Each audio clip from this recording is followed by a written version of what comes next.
Bonjour chers élèves, là je vais vous faire la révision de la partie traitement de texte de l'examen 2021.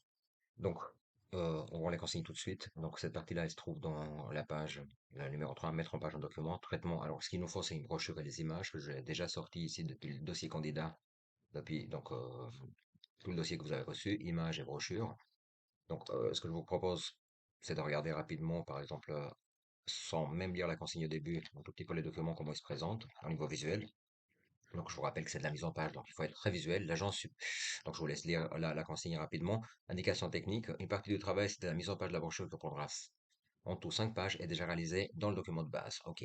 Vous terminez cette brochure en tenant compte des points suivants. Les styles ou les titres sont hiérarchisés par niveau. Et puis, les pages intitulées chauffeur futé, actionnel et correspondent au modèle suivant. Donc là, on nous donne le modèle. Donc c'est pas mal du tout parce que c'est très très rare d'obtenir même une partie du modèle dans ce genre d'examen. Il y a une qualité quand même qui est exigée de travail et de rendu. Alors, donc on va s'en inspirer un tout petit peu. On va en profiter. Donc ici, euh, la première chose, c'est qu'on va faire l'hierarchisation. Je vous rappelle que pour faire ceci, vous allez donc définir liste à plusieurs niveaux. Vous faites un plus ici. Vous regardez bien que vous êtes sur un titre qui a déjà un style. Donc ici, vous regardez bien le modèle, comment il est. Il y a un point derrière, si on regarde ici. Et puis, par la suite, ici, vous avez 1.1. Donc, je vais aller dans le niveau 2. Celui-là, je vais lui dire que c'est le titre 1. Je vais aller dans le titre 2 et je vais lui dire que celui-là, c'est le titre 2. Et puis là, je vais rajouter ici, je vais pas oublier de lui dire que c'est suivi par le niveau 1. Et puis que le titre 2, en fait, il devrait donc être là. Attendez, là, je vais prendre donc là. OK. Et je vais enlever le petit espace qui est entre les deux. Et je vais pouvoir faire ma numérotation comme ça. Donc là, normalement, elle fonctionne. Ah oui, si jamais il y a un petit retrait que vous arrivez à voir, par exemple ici, en alignement, vous pouvez toujours reprendre ici, faire modifier. Pardon, excusez-moi. Dans l'effet liste, vous revenez, donc là où vous étiez, et en fait, vous faites un alignement à 0 pour que ça soit aligné à 0. Numéro 2, ben, vous mettez à 1 par exemple, et vous mettez toujours un 0, comme ça vous avez quelque chose de correct. Voilà, ça tombe juste. Ici, alors qu'est-ce qu'ils vous disent? Alors, on peut déjà voir que dans la mise en page, on a un texte mis en évidence ici, on a un titre de page. Donc, le texte mis en évidence, pour moi, ben, on fait rapidement, on s'inspire des couleurs de, de la brochure ou du logo.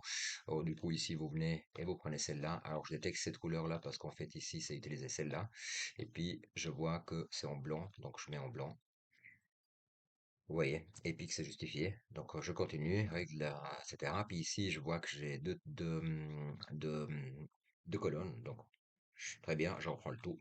Et puis je lui dis insertion, donc mise en page, colonne, je mets deux.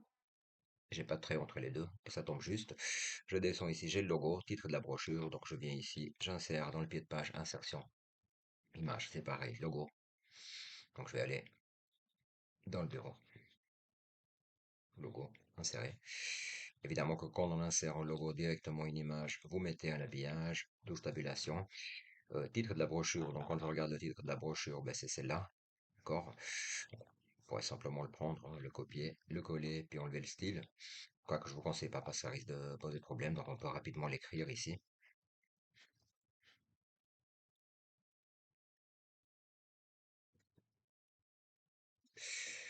Pour préserver l'environnement. Ok. Bon, je vois que c'est un peu grand, donc je pourrais me mettre ici à la diminuer légèrement. De toute façon, il ne faudra pas qu'elle soit aussi grande que ça. Ça peut être à 10, par exemple, ou alors à 12, c'est lisible. Encore une toute tabulation, et j'insère les informations qu'on me demande, c'est-à-dire numéro de page et total des pages. Donc, c'est facile. Page, insertion, champ, puis par champ, page, j'insère sur, clique par, une page.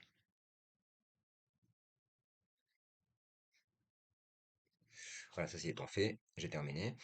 Je descends, le texte est en évidence et le texte introductif de la page, ok, très bien. J'oublie pas qu'en fait ici ils nous disent aussi que c'est actionner l'interrupteur, que c'est la même chose. Donc je vais descendre ici. Ah oui, mais ça fonctionne de la même manière.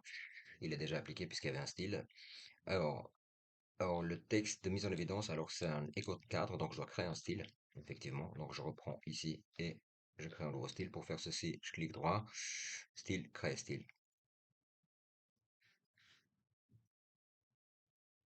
Je vérifie juste que le nom il est juste. Éco-cadre, pardon. Et je lui dis OK, il vient, normalement, s'afficher ici. D'accord? Ce nouveau style contient une trame de fond et police de caractère que nous avons fait. Le premier paragraphe est illustré par l'image adéquate alors que les deux traits sont disposés en colonne. Nous avons déjà fait. La dernière page est représentée en format portrait avec les éléments suivants. Elle est munie d'un titre adéquat mais n'apparaît pas dans le sommaire. Elle contient un tableau aux couleurs de la brochure listant les propriétés, les locataires des immeubles concernés par la distribution de la brochure. Le tableau se présente ainsi. Ok, donc moi j'imagine en fait que c'est les locataires de l'immeuble, des immeubles, qui est le titre. Donc je viens ici dans la dernière page, je pose mon titre.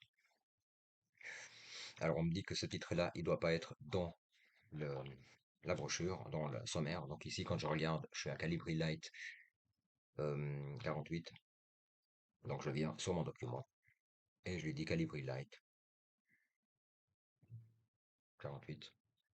Je lui mets la bonne couleur, je lui mets les bonnes dispositions, vous connaissez. Pardon, pas le fond, mais c'est là. Il est centré, je mets en L, d'accord? Et puis ici, pardon, donc il s'agit de faire un tableau. Alors de ce que je vois, c'est que j'ai énormément de points-virgules, donc j'imagine que ici, je peux très bien faire insertion, tableau, et puis convertir le texte en tableau, et puis là, point virgule, effectivement, c'est juste. Et puis après, je fais de la mise en forme, hein, simplement du tableau sans perdre beaucoup de temps. Donc c'est relativement facile, hein. Si jamais, là, vous pouvez déjà commencer par mettre un tout petit peu plus petit, c'est-à-dire à 11, les éléments qu'il y a dedans, voire à 12, que ce soit quand même visible. Et puis, après, c'est relativement facile, c'est-à-dire que vous venez ici, vous prenez tout ce qu'il y a dans l'entête, vous mettez une couleur de fond, vous mettez en gras, vous mettez en blanc, on met dans l'alignement juste. Ici, on peut, je vous rappelle que dans les propriétés du tableau, vous pouvez décider s'il sera centré, vous pouvez décider la hauteur, par exemple, des lignes, vous pouvez mettre à 2 centimètres, par exemple, pour avoir quelque chose, là c'est peut-être un peu grand, mais euh, propriété de tableau, spécifié, vous laissez à 1, d'accord? Quelque chose d'un peu plus correct, ouais, même 1, ça rentre pas, donc du coup, à vous d'adapter un tout petit peu les choses, hein. Donc, propriété de tableau, mais sans perdre beaucoup de temps, encore une fois, 0,5 par exemple. Là, vous avez quelque chose qui rentre, vous pouvez l'adapter aussi un tout petit peu à la main. Et puis ici, vous vous dites par exemple, ça c'est le genre de choses que normalement vous êtes supposé connaître maintenant. Donc propriété du tableau, dans les colonnes, dans les contenus, je peux aller lui dire, donc dans la cellule, je veux un alignement centré. Je descends un tout petit peu pour avoir les choses correctement. Et puis ici, je peux mettre des fonds. Ici, j'aligne centré. Vous voyez? Donc accueil centré.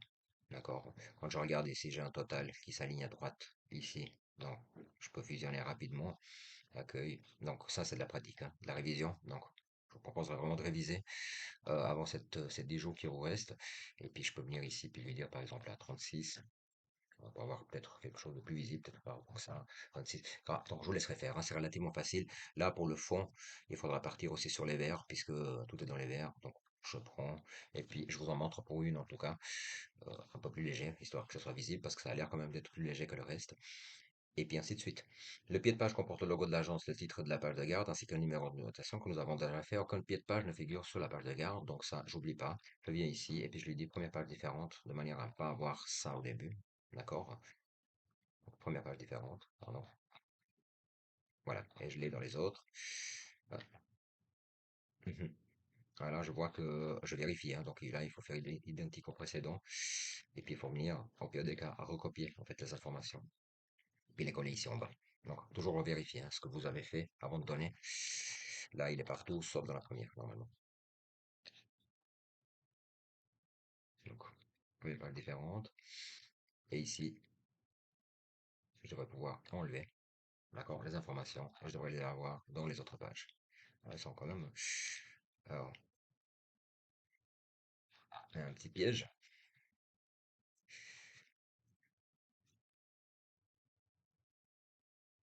Est-ce que j'ai des pages paires, impaires différentes? Non. Si, si, en tête, identique au précédent. Pied de page section 3. Ah, j'ai des sauts de section, c'est pour ça que ça me fait ça. Donc en fait, du coup, je devrais les copier régulièrement. D'accord, je les ai là, là, là, là, là, là. Donc à partir du moment où je devrais les enlever ici, je vais vérifier où ils y sont pas. Pied de page section 1, pied de page section 1, pied de page section 2. Je ne le fais pas lier au précédent, je le colle. Donc n'oubliez pas, hein, il faut le délier. Je vais dans l'autre. Et normalement, je devrais arriver à quelque chose d'assez correct. Ici, ouais, je l'ai pas. Ok, très bien. Donc en fait, qu'est-ce qu'on demande? Un sommaire généré automatiquement inséré et disposé sur toute la deuxième page. Alors je viens ici, dans la deuxième page, je viens, pardon, juste devant, ici, histoire de ne pas prendre de risque, je prends et je recolle ça là où c'est. Et puis dans la deuxième page, je vais marquer sommaire. Alors attention avec ce genre de choses, à pas être trop près du bord, parce que sinon ça n'imprime pas. D'accord? Au niveau de la page. Sommaire. Et puis, je vais évidemment lui appliquer le style parce qu'on me dit pas qu'il faut pas que ça soit dans la table de matière. Disposé sur la deuxième page. Et puis ici, je fais en insertion, référence, table de matière automatique. J'en génère une rapidement. euh, et puis, j'enlève le table de matière puisque je vous rappelle que table de matière, c'est uniquement à la fin. Et que ici, je devrais avoir en fait sommaire. Donc là, je peux en fait manipuler rapidement les choses pour avoir quelque chose de correct. Voilà. Et puis, je le mets à la couleur juste. Alors après, je peux décider de tout mettre, pour une question de visibilité, de tout mettre quand même en noir. Ce que je ferai. D'accord? Et modifier des petites modifications qu'il y a ici. Donc voilà, là vous avez terminé. Il ne faut pas aller s'allonger. Donc vous voyez ici, il n'y a pas le titre de la dernière page. Le tableau, il est terminé. Faut pas perdre plus de temps qu'une dizaine de minutes pour faire ça. Histoire d'avoir du temps pour réviser, pour revoir en fait un tout petit peu l'examen.